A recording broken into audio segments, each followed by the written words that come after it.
Herkese merhaba, ben Gizem. Bugünkü videoda yenilenmiş Yi Sanshin, Kimi ve Glue'yu göreceğiz. Yani umarım. Yi Sanshin'den başlayalım öncelikle. Gordon sadece görsel efektleri değiştirildi ve o da zaten normal sunucuya geldi. O yüzden göstermeye değer bir şey göremiyorum. Zaten daha önce göstermiştim Instagram'da yanlış hatırlamıyorsam. Bence çok kötü olmuş. İlk haline dönmüş ve çok zargana. Ben böyle zargana karakterleri hiç sevmiyorum. Şimdi öncelikle indikatör gelmiş. Pasifini biliyorsunuz, yakındaysa savaşçı moduna giriyor. Uzaktaysa da nişancı moduna giriyor. İndikatörleri çok sevdim de denilemez. Hani yeni başlayanlar için güzel olmuş. Zaten MLBB'nin amacı yeni kullanıcıların daha rahat oyunu kavrayabilmesi üzerine oluyor. Hani genelde kahramanları basitleştiriyorlar. Yine aynı şekilde kritik vuruyor. Birinci yeteneği sıçrama diyor. Yine aynı şekilde bağışıklığı alıyor. Gerçek hasarı bitmeyen savaştan mı olur? İki tur kritik atıyor. Güzel, sevdim. Nişancı olarak pasifini tetikleyip 4 tane kritik. Güzel, hoşuma gitti. Pasif tetiklediğimizde birinci yeteneğin bekleme süresinde düşme oluyor ve birinci yeteneği attığımız andan sonra da çok az bir miktarda olsa bağışıklık alıyoruz aynı zamanda. İkinci yeteneğine bakalım.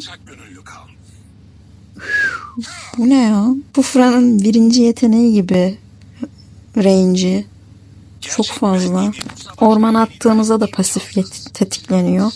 Düşman attığımızda da pasif tetikleniyor ve büyük bir range'i var. Hani gerçekten de Kufra'nın birinci yeteneği kadar bir range'i var. Şöyle kısa tuttuğumda yine bıçak şeklinde atıyor. Yine pasif. Şimdi burada önemli olan şey ultisi. Şöyle göstereyim. Ultisine bastım ve Zilong da tam kule altında kalmıştı. Yine de gözüküyor. Görüş alıyor. Ve kayıya biniyoruz. Kayıya bindikten sonra İstediğimiz bir yere kayıyı fırlatıyoruz ve orada eğer düşmana atarsak kayıyı, düşman sersemliyor ve bir miktarda yavaşlıyor. Onu da ultiyi bastım. Hepsinin görüşü var. Şuraya stunlandılar. Biraz da yavaşladılar gördüğünüz gibi. Seni de keselim ya. Yani Yi Sanshin bu kadardı. Şimdi Kimi'ye geçelim. Görünüş olarak çok bir değişiklik yok gibi.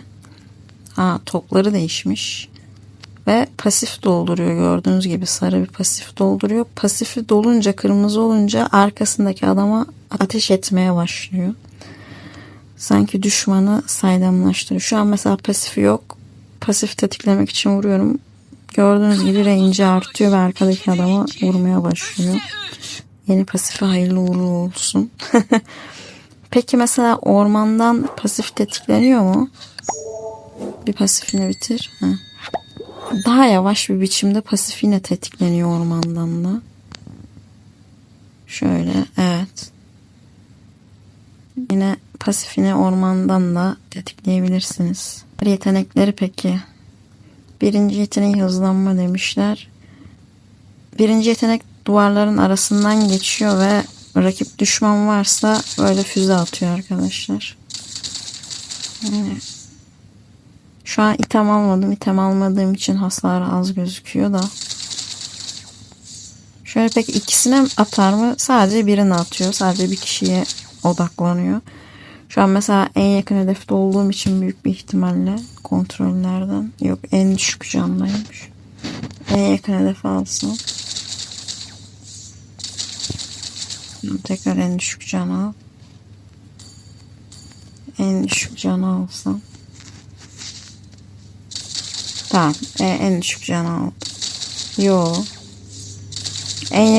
En yakındaki hedefe vuruyor arkadaşlar. Yani bunu buradan kesip buna geldi. Yani Q'sunun range'i bir tık kötü ya. Tabii kahraman kilitlersin falan, o ayrı konu. Bir tane daha bot atayım da. Yok, kahraman kilitlemedi, iş yapmıyor. Yine geldi mesela şuna vurdu. Zilong'a mesela kahraman kilitlesem. Tam şöyle duralım. Yok. bir sorun mu, bir bug mı, yoksa yetenek mi böyle bilmiyorum. Hiçbir fikrim yok. Birinci yeteneğin duvarlardan geçtiğini söyledik. Süresi uzatılmış bir tık önceye göre. Baya en baba duvarı getir bakayım. Buradan geçiyorsa her yerden geçer zaten. Aynen öyle. Buradan geçiyor. Geçiyor. Duvarları deneyeyim sizin için. Sonra vay efendim buradan geçti. Buradan geçmedi. Aman aman aman ha. Olmasın. Oradan da geçti. Tamam. İkinci yeteneği yine böyle küçük bir füze atıyor. Füze attığımızda rakip hem yavaşlıyor hem de böyle bir geriye gidiyor. Hem de hasar yiyor. Geriye gitmesini devriye botuyla bence gösterebilirim. Yavaşlamasını. Evet. Şu an çok çok güzel gösterdim. Gördüğün gibi yavaşlıyor.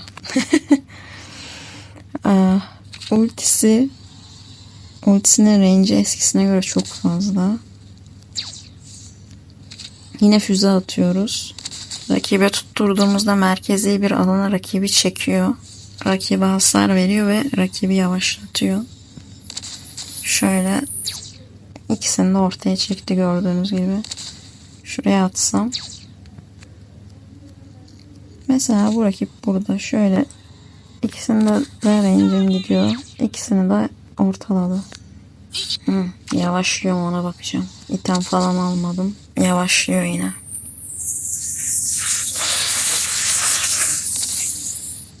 Evet. Yavaşlıyor. Merkezi bir alana çekiliyor. Güzel olmuş. Da ya benim hoşuma gitmedi ya. Eski hali daha iyiydi sanki. Şey olayı güzel olmuş hani. Yeteneği ayrı enerji istiyor. Olayından çıkmışlar. O güzel olmuş. İkinci yeteneği hiç hoşuma gitmedi. Hiç sevmedim. Çok yavaş bir yetenek gibi geliyor gözüme. Nathan'ın ikinci yeteneği gibi aslında mantığı. Ama işte bilmiyorum ya. Bundan kaçarsın ya bence bu yetenekten. Çok rahat dodge'lanacak bir yetenek bence. Daha hızlı gitmeli.